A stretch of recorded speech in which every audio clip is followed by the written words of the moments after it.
में बहुजन समाजवादी पार्टी को एक भी सीट पर जीत नहीं मिली है। 2019 में सपा के साथ गठबंधन में बसपा को 10 सीटें मिली थी, लेकिन 2024 में पार्टी एक भी सीट पर जीत दर्ज नहीं कर सकी। अकेले चुनाव लड़ने की बसपा की रणनीति बसपा पर ही भारी पड़ गई। उनके इस निर्णय से पार्टी को करारी हार का सामना करना पड़ा। बसपा का परंपरागत वोटर्स जाटव समाज भी इस चुनाव में उनसे दूर हो गया। 79 सीटों पर इनके ज्यादातर उम्मीदवार तीसरे नंबर पर रहे हैं। सुरक्षित सीट पर कांग्रेस और सपा का जीतना भी बड़ा उदाहरण है। अब उनके समाज के शिक्षित और युवा सदस्य उनसे नाराज दिख रहे हैं और एक विकल्प की तलाश कर रहे हैं। वोटरों ने पार्टी का वो हाल कर दिया कि बसपा शायद ही किसी सीट पर अपनी जमानत बचा पाई। अब ये हाल उस पार्टी का है जो पिछले लोकसभा चुनाव में भाजपा के बाद दूसरी सबसे बड़ी पार्टी थी।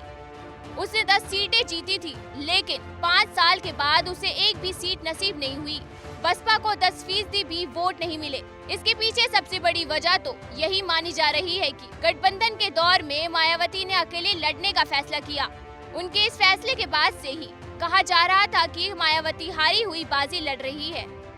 इसमें कोई दो राय नहीं कि चुनाव दर चुनाव बसपा टूटती चली जा रही है।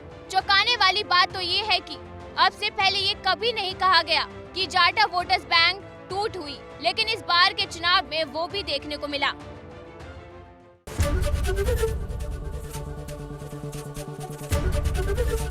एबीपी गंगा, खबर आपकी, जुबान आपकी।